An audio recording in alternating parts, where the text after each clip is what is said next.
E a gente segue nesse assunto agora com Américo Martins, inclusive para entender qual que é a percepção dele, qual que é a sua percepção, Américo, diante de Delcy Rodrigues, agora assumindo a presidência da Venezuela.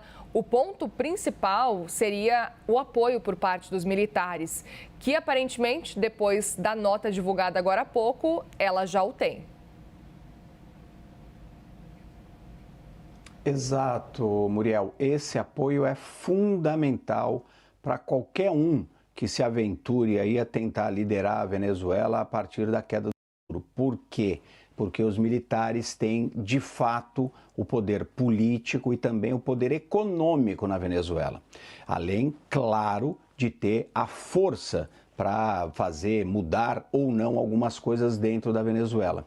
Os militares venezuelanos foram montados de uma forma, depois de um golpe de Estado que derrubou o Hugo Chávez e ele acabou retornando, houve uma grande reforma entre as Forças Armadas lá na Venezuela e por isso eles passaram a deter muito poder político e também econômico, até porque muitos generais são responsáveis hoje pelas principais empresas que são as que mantêm a economia da Venezuela funcionando, em especial a PDVSA, que é a estatal do petróleo venezuelano.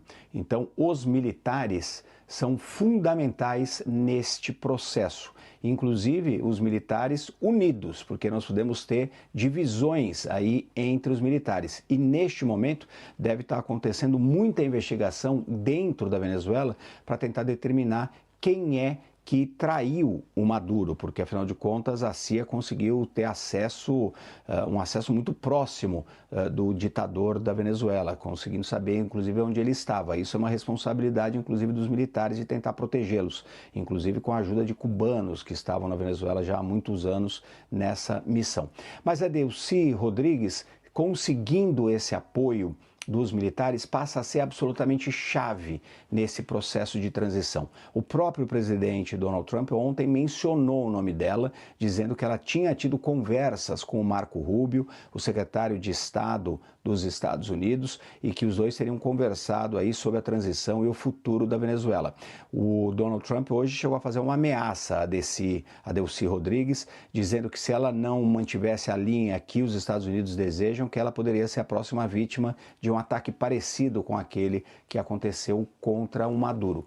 Ontem, a Delcy deu uma declaração para os venezuelanos, fez uma declaração à imprensa e ela aparentemente foi dura com os Estados Unidos, dizendo que o Maduro é o presidente do país, isso não vai mudar e que os Estados Unidos precisavam libertá-lo, além de dar provas de vida. Provas de vida já temos, já sabemos que ele está na cadeia lá nos Estados Unidos, agora aguardando julgamento, e a grande dúvida é que papel a Delcy Rodrigues vai querer jogar agora nessa transição, especialmente no diálogo com os Estados Unidos.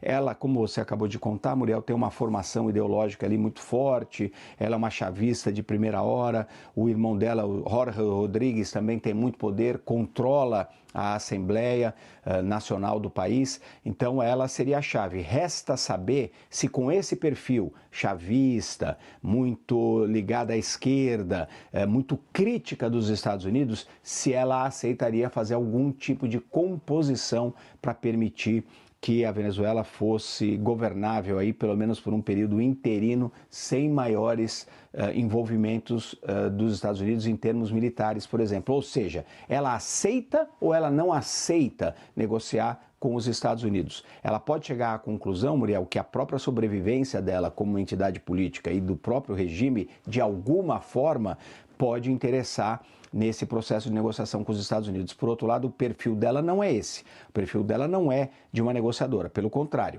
é de uma ferrenha defensora do chavismo, de muito crítica dos Estados Unidos. Agora, voltando ao ponto aonde eu iniciei, quem tem a chave do processo todo não é nem a Delcy Rodrigues, são os militares. Eles podem muito perfeitamente chegar à conclusão, junto com a Delcy Rodrigues, junto com o Jorge Rodrigues, que é o presidente da Assembleia, com outras figuras importantes, como Diosdado Cabello, por exemplo, que é ministro do Interior da Venezuela hoje, eles podem chegar à conclusão de que o melhor caminho para eles próprios militares seja um caminho de negociação e composição com os Estados Unidos, permitindo, por exemplo, a volta de mais empresas americanas para explorar o petróleo na Venezuela, fazer vários acenos nesse sentido, inclusive a ideia de uma eleição ali na frente. Então, a Delcy é importante no processo, mas os militares que agora apoiam a ela formalmente é que vão decidir de fato os próximos rumos na Venezuela.